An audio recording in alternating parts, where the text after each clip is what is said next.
Before we dive into the world of smart gardening, please take a moment to subscribe to our channel. Your support helps us create more content just like this to help you grow the garden of your dreams.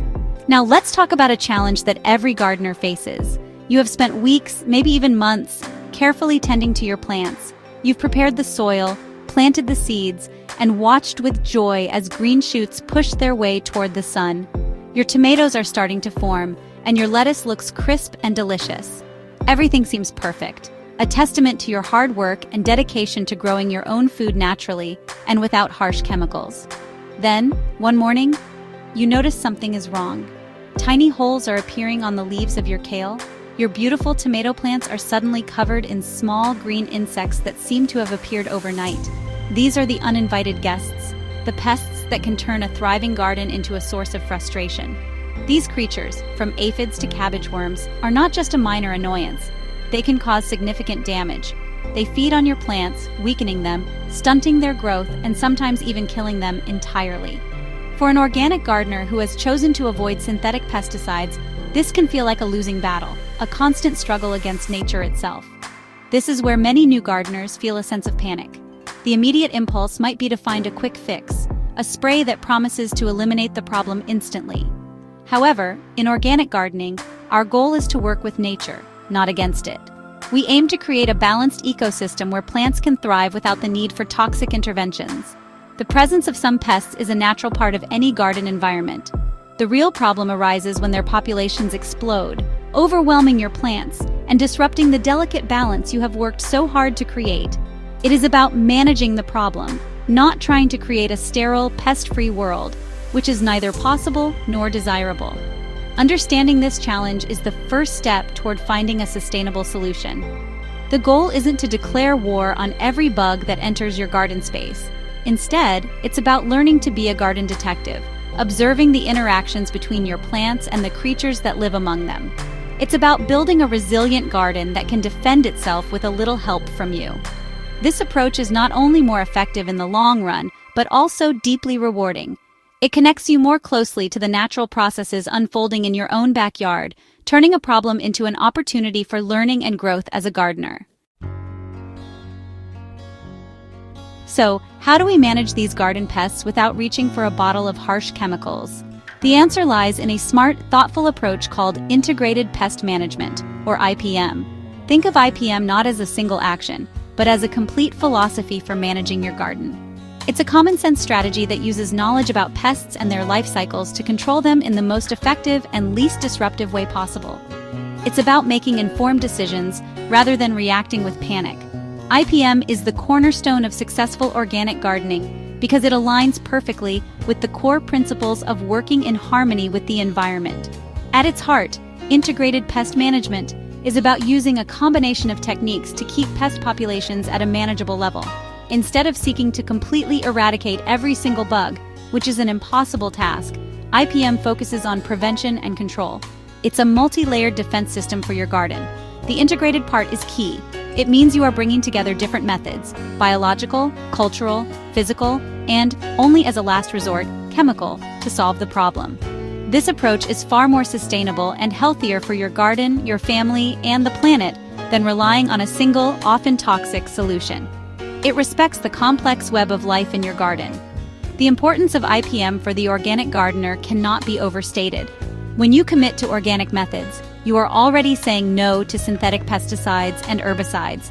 IPM provides the framework and the tools you need to succeed without them. It empowers you to be an active participant in your garden's health, rather than a passive user of chemical products. It encourages you to observe, to learn, and to understand the specific challenges your garden faces. By adopting IPM, you are building a more resilient, self-sufficient garden ecosystem that is less dependent on outside interventions for its survival and productivity. Ultimately, IPM is about being proactive instead of reactive. It's about building a strong foundation of plant health so that pests are less likely to become a major issue in the first place. A healthy, vigorous plant is much better at resisting pest attacks than a weak, stressed one. IPM teaches you to focus on creating the optimal growing conditions for your plants, which is your best line of defense. This holistic view transforms you from a simple grower into a true garden steward. someone who nurtures a living system and fosters a natural balance among all its inhabitants, both big and small. And integrated pest management is built on 4 key steps or pillars: monitoring, prevention, identification, and control. The first and most crucial step is monitoring. This simply means paying close attention to your garden on a regular basis. Walk through your garden every day or two and really look at your plants. Check the undersides of leaves, inspect the stems, and look at the soil around the base. Are the leaves yellowing? Are there any strange spots, webs, or tiny insects? Keeping a simple garden journal to note what you see, including the weather and the date, can be incredibly helpful in spotting patterns and catching potential problems before they get out of hand. The second pillar is prevention, which is arguably the most powerful tool in your IPM toolkit. A healthy garden is a pest-resistant garden.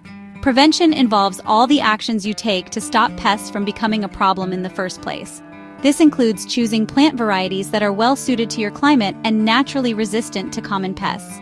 It means improving your soil with compost to grow strong, vigorous plants. Techniques like crop rotation, where you don't plant the same vegetable in the same spot year after year, can break the life cycles of soil-borne pests and diseases. Proper spacing between plants also ensures good air circulation, which helps prevent fungal diseases. Third comes proper identification. If you do find a pest, you must know what it is before you can decide what to do about it. Not every insect in your garden is a bad bug. In fact, many are beneficial, like ladybugs that eat aphids or spiders that trap a wide variety of pests. Misidentifying a beneficial insect as a pest could lead you to take action that harms your garden's natural defense system. Use a field guide, an app, or online resources to correctly identify the creature you've found. Understanding its life cycle will also help you determine the most effective time and method to control it, if control is even necessary. Finally, we have control. In IPM, control methods are applied thoughtfully and in a specific order. You start with the least invasive methods first. This could mean physically removing pests by hand, like picking tomato hornworms off your plants. It might involve using physical barriers, such as floating row covers to protect your squash from vine borers. The next level is biological control, which means introducing or encouraging natural predators, like releasing ladybugs or praying mantises. Only if these methods fail and the pest problem is severe would an organic gardener consider using an approved organic pesticide, always as a targeted last resort. Getting started with integrated pest management at home is much simpler than it might sound. Your journey begins with a commitment to observation. Make it a daily habit to walk through your garden and look closely at your plants. This simple act is the foundation of effective IPM. You don't need to be an expert right away, you just need to be curious. Notice the good bugs as well as the bad ones. See who is visiting your flowers. Watch for the first signs of trouble, like a single chewed leaf, and investigate the cause. This regular monitoring will train your eye and make you a more intuitive and responsive gardener. Next, focus on building a strong defense through prevention. One of the best ways to do this is through companion planting. This is the practice of planting certain plants together to help each other out. For example, planting marigolds around your tomatoes can help deter nematodes in the soil, while planting nasturtiums can act as a trap crop, luring aphids away from your more valuable vegetables. You can also attract beneficial insects to your garden by planting a variety of flowers that provide nectar and pollen, such as dill, yarrow, and cosmos. These good bugs will become your tiny, live-in security force, helping to keep pest populations in check naturally. Embrace natural control methods as your first line of action when a problem does arise. If you see aphids, your first thought shouldn't be to spray.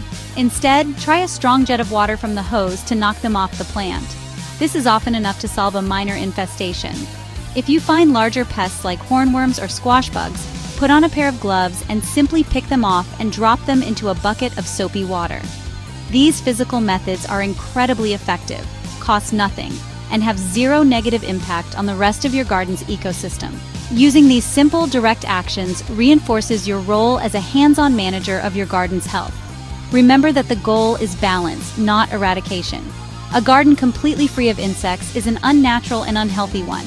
Chemicals, even those approved for organic use, should always be your absolute last resort. They can harm beneficial insects just as easily as pests, disrupting the very ecosystem you are trying to nurture. Start small, be patient, and keep learning. Your garden is a living classroom. And if you found this guide helpful, please subscribe to our channel for more tips on creating a beautiful, productive, and truly organic garden. Your support allows us to continue sharing this journey with you.